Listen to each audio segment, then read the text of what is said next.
Eu prometo te amar e te honrar na saúde ou na enfermidade, na prosperidade ou na adversidade, todos os dias até que a morte nos separe. Você já ouviu isso, né?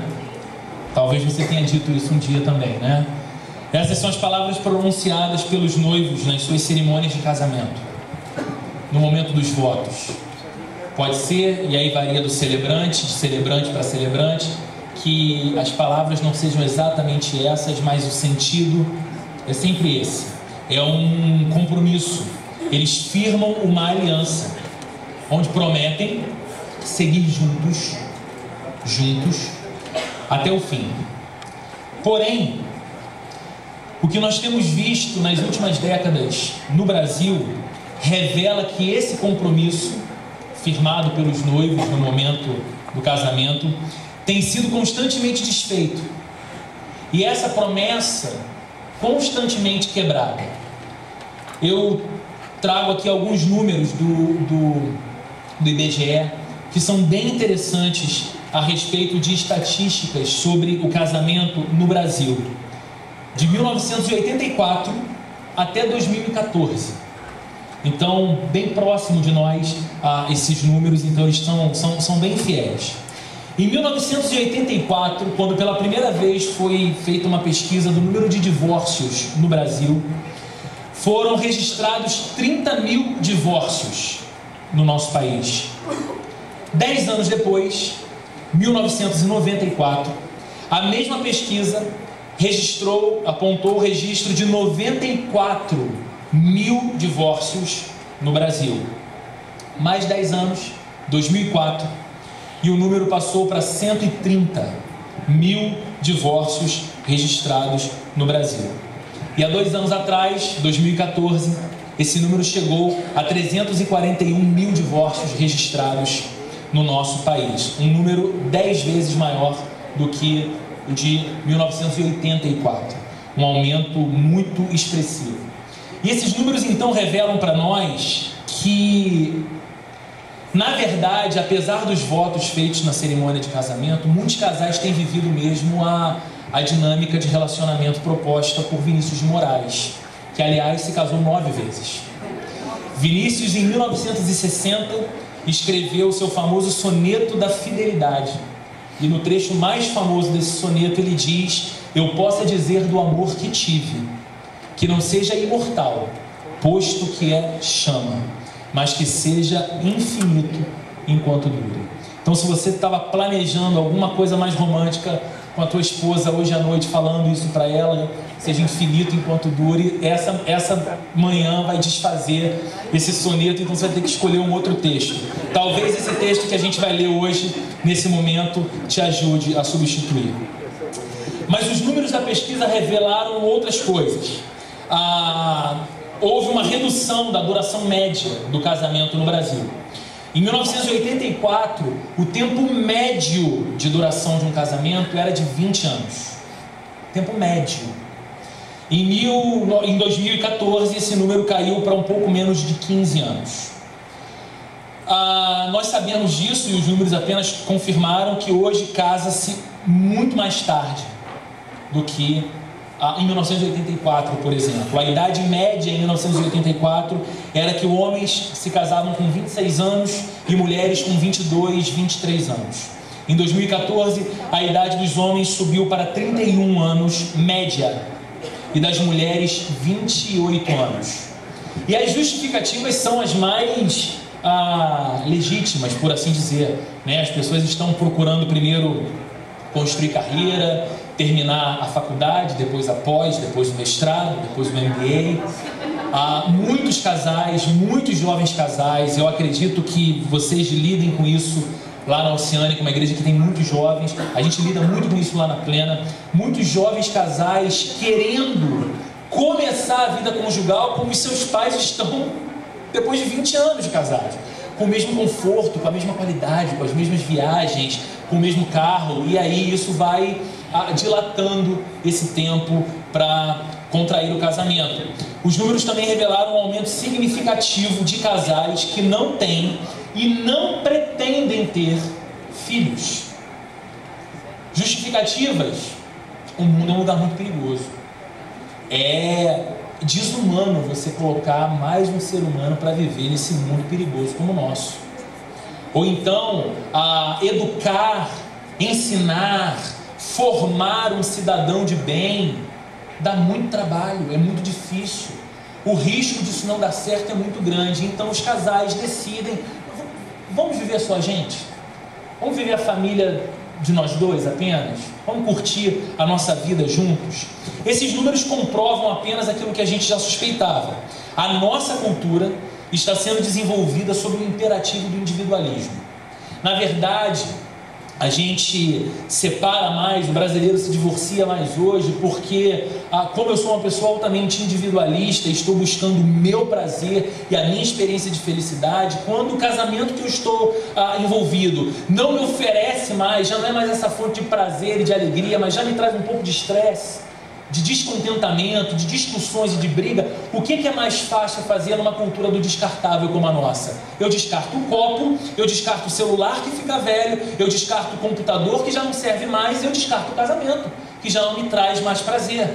Por que os jovens e os adultos agora casam-se cada vez mais tarde? Não é só porque eles têm um plano responsável de maturidade financeira, é porque nós somos uma cultura muito egoísta. E a gente não quer abrir mão de nada, nem da liberdade, nem do conforto. E talvez ganhar um determinado salário, estando solteiro, te coloca numa posição tranquila, que casado você já não teria tanto, porque as contas são maiores, os compromissos são maiores. Não é sem razão, de fato, que nós notamos esse acentuado egoísmo como marca da nossa sociedade, essa busca por liberdade a qualquer preço, mas uma liberdade sem compromisso. Eu quero ser livre e eu não quero ter compromisso com nada nem com ninguém, porque qualquer tipo de compromisso compromete essa minha liberdade. Aliás, o Zygmunt Bauman, escreveu um livro muito interessante chamado Amor Líquido, em que ele fala da fragilidade dos laços humanos na nossa cultura, na nossa sociedade. E ele faz uma descrição de homens e mulheres do nosso tempo muito interessante. Ele diz o seguinte: homens e mulheres dos nossos dias, dos nossos contemporâneos, têm sede, têm ansiedade de relacionar-se. Eles têm a necessidade daquela mão amiga que siga junto com eles em frente, alguém com quem eles possam dividir e se relacionar. Legal. Só que ele diz o seguinte: ao mesmo tempo, esse homem e essa mulher vivem debaixo de uma profunda suspeita e medo da condição de se relacionar com alguém, da condição de estar ligado a alguém, especialmente de estar ligado permanentemente a alguém. Por quê? Quando eu me ligo permanentemente em aliança a alguém, em tese, eu estou abrindo mão da liberdade de ali na frente encontrar um alguém melhor e trocar essa pessoa com quem eu estou me relacionando por outra. E aí ele diz então que o ser humano, que homens e mulheres do nosso tempo vivem essa crise interior. Eles querem se relacionar, mas eles não querem perder a liberdade. Eles querem ter liberdade a qualquer momento, pular fora daquela relação para uma outra que eles julgam ser melhor e mais prazerosa. Todo mundo possui uma cosmovisão. O que é uma cosmovisão? Uma cosmovisão é a maneira como eu enxergo o mundo. É a maneira como eu compreendo o mundo e o meu lugar no mundo. Todo mundo parte de um ponto. Todo mundo assume uma lente através da qual enxerga a realidade. Pode ser uma ideologia, pode ser uma crença, pode ser a sua própria percepção, mas todo mundo está debaixo dessa necessidade de adotar uma cosmovisão para a sua vida. Então, nós podemos ter a nossa cosmovisão moldada pela cultura. É normal. Nós somos seres sociais, nós vivemos inseridos na cultura e nós podemos permitir que a cultura, de modo geral, molde a nossa cosmovisão. E assim, nós podemos encarar o casamento na mesma perspectiva individualista que a nossa cultura enxerga todas as coisas hoje em dia. Eu não quero me sentir mais preso a um compromisso que não me dê mais prazer. Eu quero olhar para o casamento e não me sentir preso a uma relação conjugal onde eu já não me sinta mais feliz, ou onde eu percebo que a minha liberdade foi comprometida. Eu quero poder sair e não dizer para onde vou. Eu quero poder gastar e não dizer com o quê. Eu quero poder me encontrar com os amigos e chegar na hora que eu quiser. E por que o meu cônjuge tem que se meter nisso? Por que ele tem que saber? Por que ela tem que regular meus horários? Por que os meus gastos precisam ser, de alguma forma, compartilhados? Eu não quero isso. É a cosmovisão geral da nossa cultura. Nós somos egoístas e individualistas, queremos tocar a vida por nós mesmos. Ou então, em contrapartida, nós podemos assumir a cosmovisão cristã.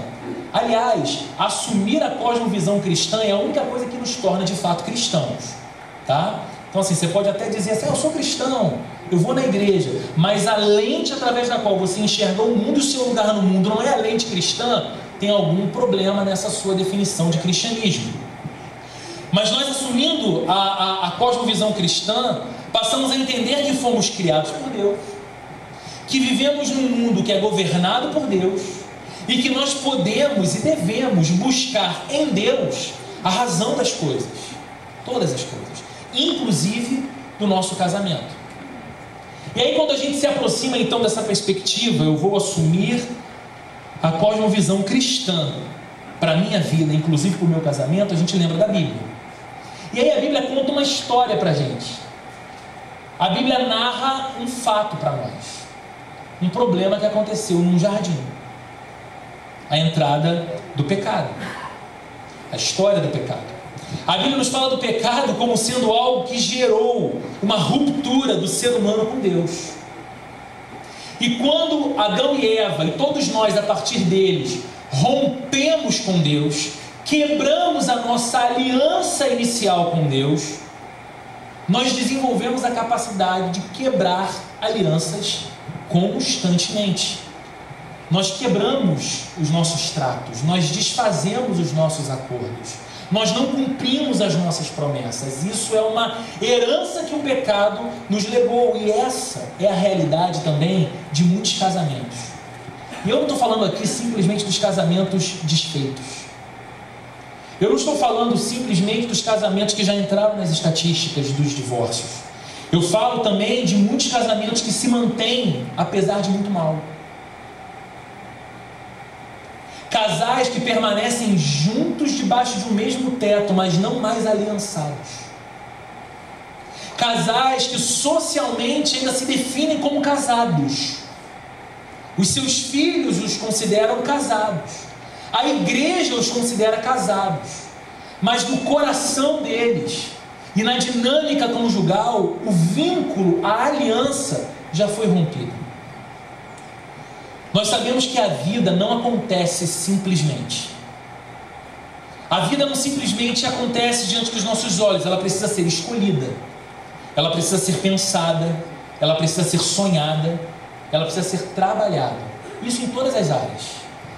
Você não chega naquela posição profissional, no posto que almeja, simplesmente deixando o fluxo natural acontecer. Você se prepara, você busca a certificação, você procura um meio em que aquele network, aquelas relações possam favorecer você para atingir o objetivo que você traçou.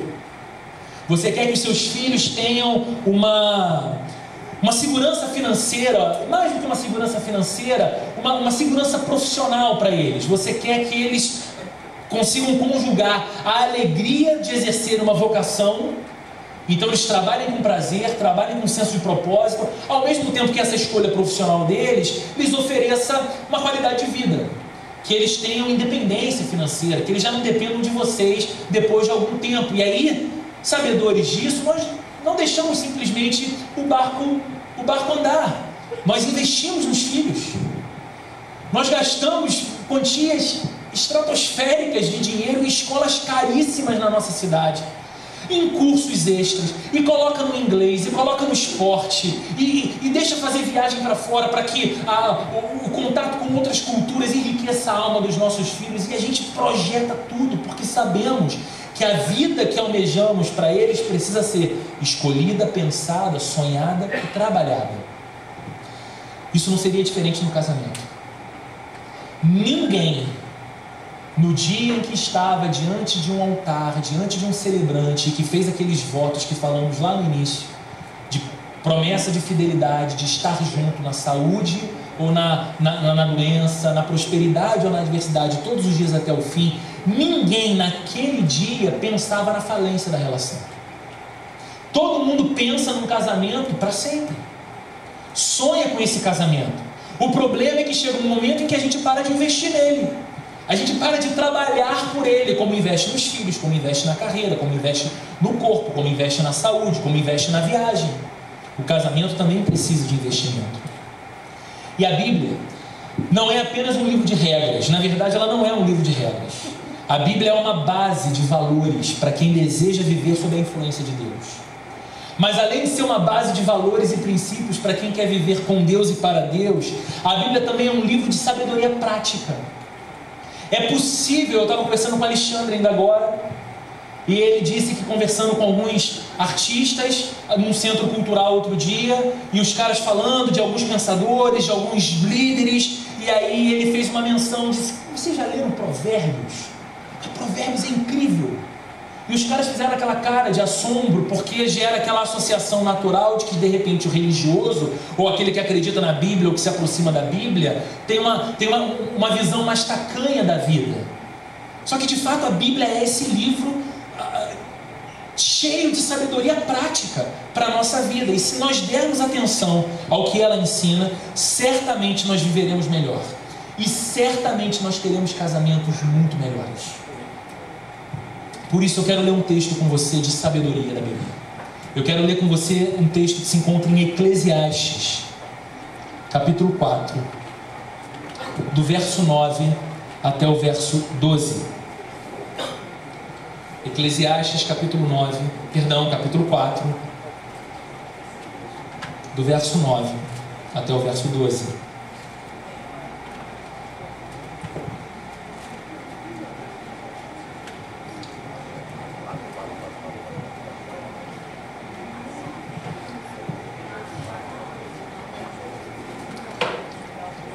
Quem está com Bíblia aí, achou, identificou? O Marcão está recitando o texto de cabeça aqui, sem abrir a Bíblia. Pastor confiável. Eclesiastes 4, a partir do verso 9. Olha que texto interessante. É melhor ter companhia do que estar sozinho, porque maior é a recompensa do trabalho de duas pessoas. Se um cair, o amigo pode ajudá-lo a levantar-se, mas pobre do homem que cai e não tem quem o ajude a levantar-se. E se dois dormirem juntos, vão manter-se aquecidos. Como, porém, manter-se aquecido sozinho? Um homem sozinho pode ser vencido, mas dois conseguem defender-se. Um cordão de 3 dobras não se rompe com facilidade. Será que toda essa busca por autonomia e por individualidade extrema, inclusive no casamento, nos fará bem? Será que essa busca egoísta e individualista pelo que nós consideramos hoje como felicidade pessoal, de fato vai fazer de nós gente feliz? Esse texto que nós lemos apresenta uma tese. A tese do seu autor é dizer que é melhor serem dois. É por isso que ele diz no verso 9: é melhor ter companhia do que estar sozinho, porque maior é a recompensa do trabalho de duas pessoas. É melhor serem dois. Ele não está dizendo que é mais fácil ou mais simples serem dois. Ele sabe, como nós sabemos, que é mais fácil ser um. É mais fácil tomar as decisões livremente, preocupar-se apenas consigo, fazer as próprias escolhas. Mas o autor está dizendo que é melhor serem dois, ainda que isso seja mais complexo e desafiador. E a razão que ele apresenta para isso é o pano de fundo que ele apresenta para nós. Quando lemos esse texto aqui, nós passaremos verso a verso de novo. A ideia do autor aqui é nos apresentar um caminho, uma jornada que é feita na companhia de alguém. E isso se assemelha muito ao nosso casamento. O casamento, na verdade, é esse longo caminho, é essa longa jornada, porque quando no início você assume um compromisso de permanecer junto da outra pessoa, você está assumindo um compromisso de que trilharão juntos esse caminho chamado casamento, até o fim. E o que ele apresenta para nós aqui como pano de fundo é essa ideia de uma jornada. Então, quando ele apresenta a tese, é melhor serem dois, ele justifica isso com 3 exemplos no texto que segue.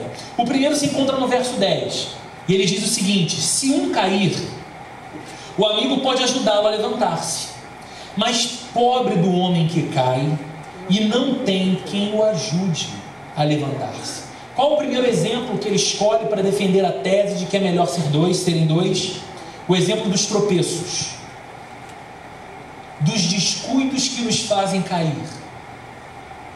E o nosso caminho pela vida é marcado por tropeços. Na vida nós não lidamos apenas com vitórias triunfantes. A gente até queria que fosse assim, mas nós conhecemos o gosto amargo de algumas derrotas. Nós sabemos o que é estar por baixo. Nós sabemos o que é perder. Nós sabemos o que é amargar uma derrota.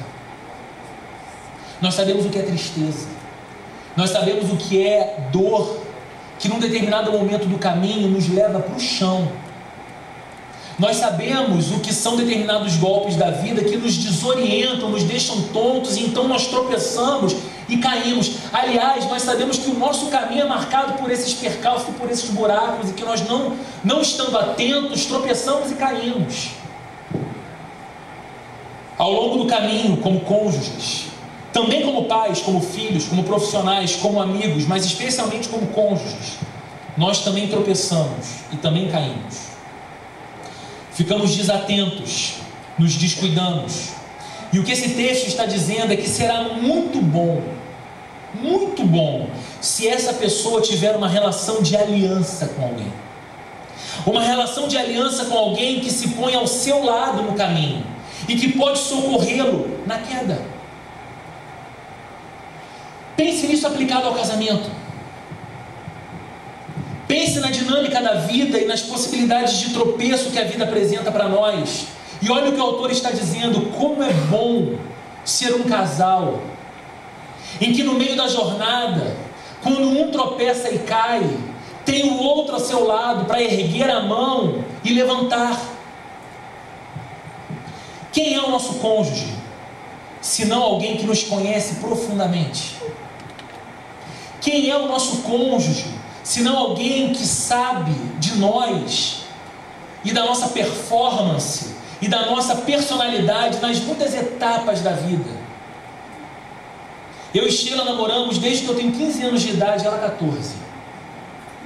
Ela foi a minha primeira namorada. Eu fui o primeiro namorado dela. Ela conheceu as minhas aspirações mais juvenis, as minhas bobeiras, os meus sonhos que pareciam mais voo de galinha, não iam nem tão alto nem tão longe. Sabe, ela me acompanhou em várias épocas.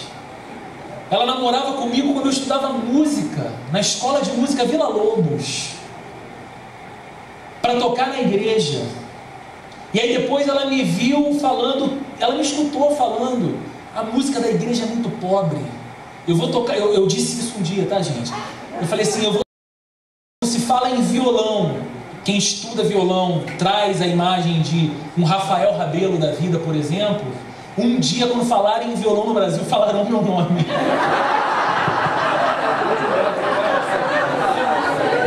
Ai, meu Deus.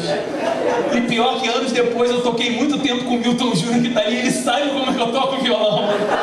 Aí ele deve estar assim: meu Deus, que desafio. Enfim, ela viu cada etapa, cada momento, as coisas boas, as ruins, as meninices, as expressões de maturidade. Ela me conhece. Tem um escritor cristão, na verdade ele é um eticista, chamado Lewis Smith, e ele escreveu um artigo uma vez sobre casamento impactante. Deu um choque na cultura cristã americana por causa de uma afirmação dele, surpreendente. Ele disse o seguinte: minha esposa com quem ele estava casado há mais de 30 anos, ele disse: minha esposa viveu com pelo menos 5 homens diferentes desde que nos casamos, e cada um deles era eu. Isso não é verdade? É a aliança que firmamos, que faz com que aquele que está do nosso lado não desista de nós quando a gente tropeça. Porque a gente muda, porque a gente se arrepende, porque a gente fala besteira, porque a gente toma decisão tola. E como é bom não estar sozinho, mas estar numa relação de aliança, em que quando a gente tropece, o cônjuge que nos conhece melhor do que qualquer outra pessoa esteja ao nosso lado, estendendo a mão e nos oferecendo ajuda para ficar de pé de novo. Mas o autor apresenta um segundo exemplo. O primeiro foi o exemplo dos tropeços, dos descuidos. Mas no verso 11 ele diz o seguinte: e se 2 dormirem juntos, vão manter-se aquecidos. Como, porém, manter-se aquecido sozinho? O seu segundo exemplo é o exemplo das noites frias, ou das inadequações da vida. Qual é o contexto aqui do autor de Eclesiastes? Ele tem em mente a imagem de viajantes que percorriam grandes distâncias, por isso eles podem tropeçar no caminho. E esses viajantes que percorriam grandes distâncias, às vezes eram surpreendidos pelo frio de um inverno rigoroso, de noite, e eles precisavam buscar abrigos em cavernas úmidas, escuras e muito úmidas. E seria muito importante se esse viajante não estivesse só, mas estivesse na companhia de alguém que numa noite muito gelada, num frio que poderia lhe tirar a vida, essa pessoa pudesse deitar-se ao seu lado, e a simples presença de um outro corpo humano ao lado do seu lhe emprestaria um calor que poderia salvar a sua vida naquela noite escura e fria. Na jornada da nossa vida também surgem situações que nos pegam desprevenidos, que se configuram como verdadeiras noites frias na nossa alma. Quando um desemprego nos surpreende, quando um diagnóstico médico vem e simplesmente muda tudo, nossos projetos, nossos sonhos, nossas expectativas para os meses ou para os anos seguintes, quando o desapontamento ou a decepção com alguém é uma realidade para nós, quando perdemos uma pessoa muito importante. São noites frias que atravessamos. E o frio dessas noites, dependendo da maneira como as enfrentamos, e se estamos sós, pode nos matar, pode nos tirar o vigor, a alegria, a vida, o ânimo, a vontade de seguir em frente. E o texto nos ensina como é bom ter uma relação de aliança com alguém que, ao atravessarmos essas noites frias da vida, não estará preocupado apenas consigo, não estará preocupado apenas em se aquecer, mas estará preocupado em aquecer a gente também, nos emprestar um calor, um abraço, uma companhia, um amor, uma cumplicidade que nos devolva a vida e que nos faça seguir em frente. Ele apresenta ainda um terceiro exemplo para justificar a sua tese de que é melhor serem 2. E o seu terceiro exemplo está na primeira parte do verso 12. Ele diz assim: um homem sozinho pode ser vencido, mas 2 conseguem defender-se. Eu disse aqui que a imagem que o autor de Eclesiastes nos apresenta é de um caminho longo, marcado por buracos e possibilidades de tropeço, um caminho longo que não pode ser atravessado em apenas uma manhã ou uma manhã e uma tarde, mas que demandará de nós dias e que nos fará atravessar as noites escuras e frias, o rigor do inverno. E agora é um caminho longo, marcado por desafios e por noites escuras, em cenários que também são perigosos para nós. Porque quando pensamos em estradas, hoje a gente tem essa ideia, né, de tudo pavimentado, olho de gato, pista marcada, postes de iluminação em boa parte das estradas, mas aqui no contexto da antiguidade era diferente. Se ele está viajando sozinho nessas estradas escuras, ele se tornava uma presa fácil para que assaltantes o atacassem, roubassem seus pertences, o agredissem e depois fugissem. Essa era uma imagem tão natural que Jesus Cristo, quando conta a parábola do bom samaritano, traz à tona essa cena, dizendo que um homem, um judeu, descia de Jerusalém para Jericó, e que naquele caminho, numa estrada que não tinha mais do que 27 quilômetros de extensão, porque era a distância entre Jericó e Jerusalém, mas as cidades estavam numa distância numa altitude muito diferente umas das outras. Enquanto uma estava a 600 metros acima do nível do mar, a outra estava a 300 metros abaixo do nível do mar. Esse caminho, essa estrada que unia Jericó e Jerusalém, era muito íngreme, escura, perigosa, cheia de penhascos e com cavernas. E havia naquelas estradas a presença de muitos ladrões. E eles atacavam os viajantes que faziam esse percurso, e muitas vezes o deixavam agredido, quase morto no chão. E essa cena que Jesus conta, dizendo, olha, quando um religioso pergunta para ele, quem é o meu próximo? Ele diz, olha, um homem, um judeu, descia por essa estrada, quando foi atacado por ladrões. Ficou lá, à beira da morte, deitado sobre o seu próprio sangue. Passou um levita. Passou direto. Talvez assustado, preocupado, será que os ladrões ainda estão ali? Eu vou parar para salvar um homem em agonia? Talvez preocupado com o horário do culto, estava atrasado, então ele seguiu direto. Jesus diz que passa um sacerdote, faz a mesma coisa. E aí o único que para ódio dos religiosos que estavam ouvindo Jesus, era um samaritano, que os judeus tanto odiavam.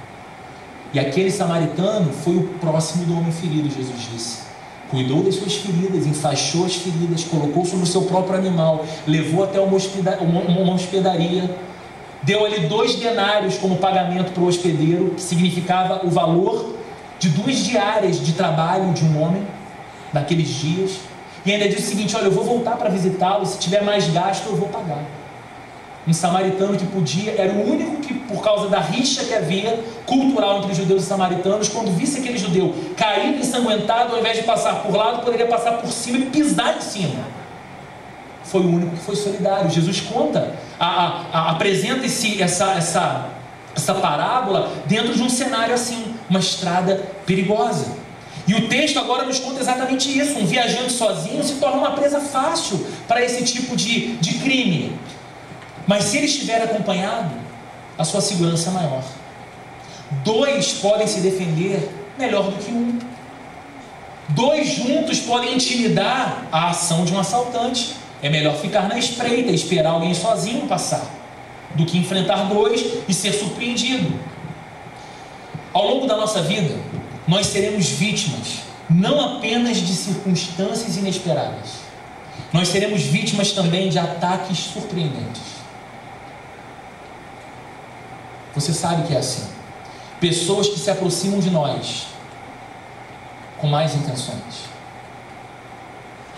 Pessoas que se aproximam da nossa família. Pessoas que se aproximam de nós no ambiente de trabalho. Pessoas que se apresentam amigas, parceiras, mas de alguma forma elas têm uma outra intenção. De alguma forma elas entendem aquela relação como um degrau. Eu sou um degrau necessário na escada de ascensão que ela propôs para a sua própria vida. E talvez aquela relação me faça mal em algum tempo. Me fira, me ataque, me decepcione. A ideia do texto é nos fazer ver como é bom ter uma relação de aliança com alguém que nos ajude a perceber os perigos do caminho e nos defenda. Pense nisso aplicado ao casamento, gente. Eu não sei se você, homem, precisa dar o braço a torcer como eu muitas vezes tive que fazer e reconhecer que a sua esposa muitas vezes tem muito mais sensibilidade para perceber as intenções de quem se aproxima de vocês do que você tem. Quando a sua esposa vira e diz assim: não queria viajar junto não, com eles não. Por quê, amor? Não queria. E aí você fala: preconceituosa. Você não é...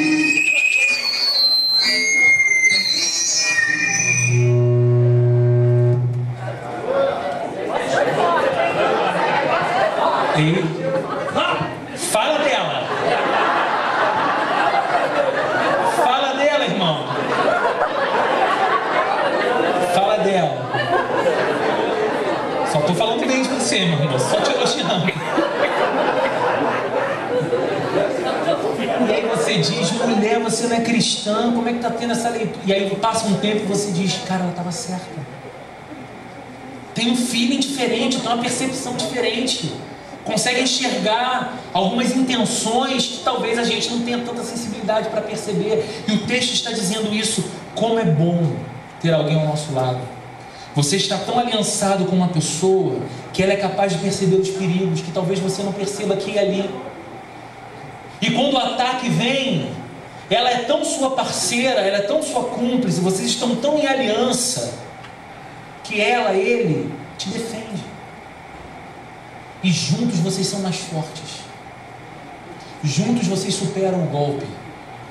Juntos vocês vencem aquele desafio. Juntos vocês passam por aquela dor. E ela vira só história. História de quem vocês são.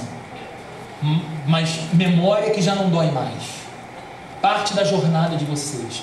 Mas vocês se ajudaram e vocês superaram juntos. Mas aí o texto encerra de um jeito estranho. Porque o autor vem falando que é melhor serem dois, é melhor serem dois, é melhor serem dois, e dá os exemplos. Mas ele encerra o verso 12 dizendo o seguinte: um cordão de 3 dobras não se rompe com facilidade. Um homem sozinho pode ser vencido, mas 2 conseguem defender-se. Um cordão de 3 dobras não se rompe com facilidade. Parece fora de propósito. Parece fora de propósito encerrar um pensamento onde a tese é afirmar que é melhor serem 2 do que 1, com a ideia de uma terceira pessoa, então, que entra na relação. E eu espero que a sua ideia não seja, a ideia de um relacionamento aberto. Opa! Olha aí, o pastor dando a solução para esse problema. Vamos arrumar uma terceira pessoa para dar aquela equilibrada. Nós somos cristãos. Quem a Bíblia nos indica ser essa terceira pessoa numa relação conjugal? Deus. A conclusão do pensamento do texto é trazendo a ideia de que serem 2 é melhor do que ser 1. Sendo 3 é ainda muito melhor. Olha que interessante, o cordão de 3 dobras, o fio de 3 dobras, exige tempo e disciplina para ser feito. É uma obra de mais perícia, de mais habilidade. Ele é trançado pacientemente, habilmente, mas quando finalizado, ele se torna uma corda muito mais forte, que não se rompe facilmente, que segura a âncora para navio. Assim é a vida conjugal construída a 3: marido, esposa e Jesus Cristo. Eu disse aqui na primeira palestra que o que eu tenho percebido como o maior desafio dos casamentos está na não observação de 2 colunas fundamentais no casamento: espiritualidade e comunicação. Falamos da comunicação no primeiro momento, e aqui eu falo bem especificamente da questão da espiritualidade.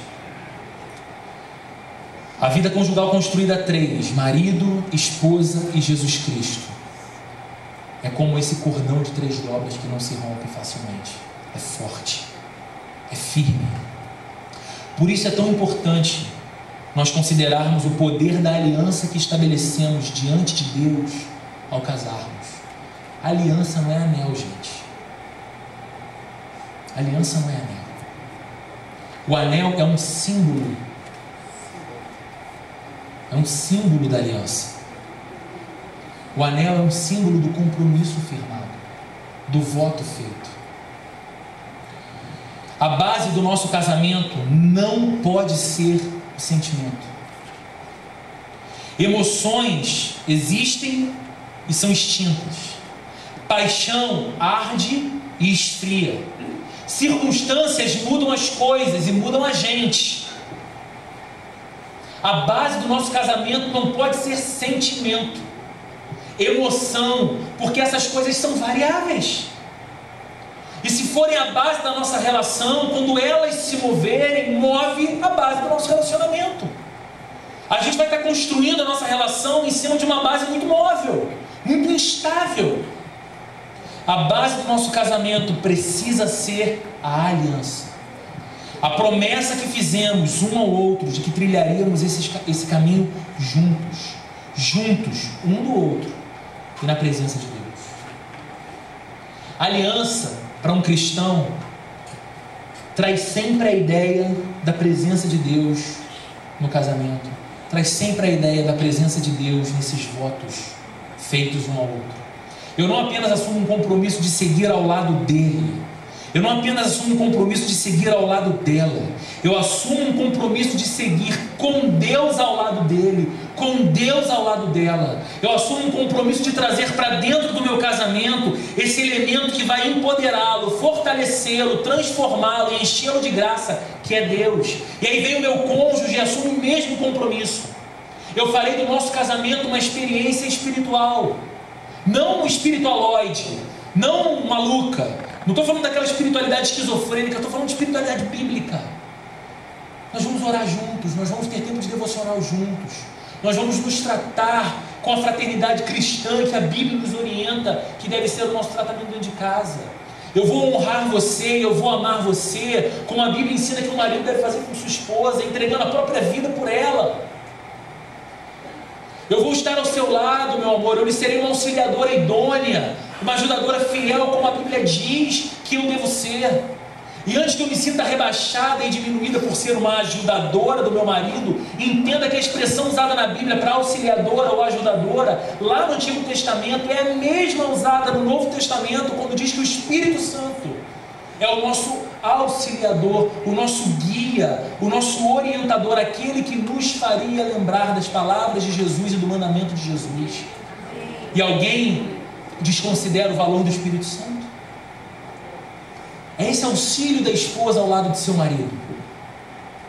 Alguém que está constantemente com ele, trazendo a realidade de Deus para dentro do casamento, tornando ele um homem ainda melhor, e ele tornando a sua esposa alguém ainda melhor, pelo poder da aliança que eles firmaram.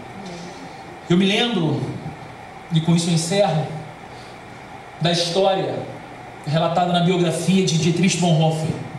Bonhoeffer foi um mártir cristão moderno, assassinado no regime nazista, teólogo, pastor, que participou de uma conspiração para o assassinato de Hitler, foi descoberto, preso e executado poucos dias, poucas semanas antes do fim da guerra e do período do regime nazista. E Bonhoeffer tinha uma sobrinha que ele amava muito, como se fosse filha, e essa menina ia casar-se quando ele estava preso, detido.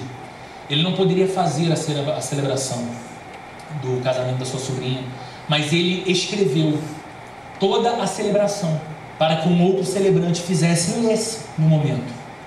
E num dos trechos da celebração escrita por Bonhoeffer para sua sobrinha, ele disse o seguinte: a aliança, a partir deste dia, sustenta o amor, e não o amor a aliança. A aliança, a partir deste dia, sustenta o amor, e não o amor à aliança. O que isso significa? A minha aliança com minha esposa, a minha aliança com meu marido, será a fonte de renovação do meu amor por ele e por ela. Será o motivo que me fará buscar em Deus a renovação constantemente da alegria de estar ao lado dele e dela, e de fazer dessa história uma história gloriosa, maravilhosa, cheia de alegria com Deus. E não a alegria, o êxtase, o prazer de determinada época da relação vai ser o motivo que sustente a aliança. Porque quando essas coisas, se isso é o fundamento, quando elas se perdem ou quando elas oscilam, quando a paixão não é mais tão ardente assim, a aliança é desfeita. Agora, quando o que me une, o que firma o meu amor, sustenta o meu amor, é a aliança e não o sentimento, eu vou testemunhar muitas vezes o sentimento passar por renovação, o sentimento incendiar de novo, a emoção incendiar de novo, e ela vai oscilar e a gente vai ser maduro e vai entender, é assim mesmo. Eu não acordo todos os dias encantado de paixão, você também não, tenho certeza que você não é esse tipo de bobo alegre nem de boba feliz dentro de casa. A gente oscila. Você tem suas semanas de TPM, talvez você fique terrível, mas aí ele entende, ele é bom, ele é parceiro, ele está do teu lado, e ele sabe, isso vai passar, isso vai passar. Eu já aprendi a me relacionar com um negócio que passa dias sangrando e não morre, né? Um negócio difícil, e como é que pode esse negócio assim? Gente, que esse retiro seja para vocês um instrumento de Deus. Que esse retiro seja um instrumento para que vocês renovem a aliança que tem diante dele, que vocês lembrem. Se ficar difícil de guardar muito do que foi dito, que vocês guardem o final do verso 12. O conselho prático de um sábio, registrado na Bíblia para que a gente aplique na vida. Um cordão de 3 dobras não se rompe facilmente. A gente vive numa cultura e numa época em que as pessoas, como eu disse, descartam tudo. E não há ninguém que tenha a coragem de dizer que vivendo dessa forma, trocando constantemente os seus companheiros e as suas relações, se diga mais feliz porque viveu assim.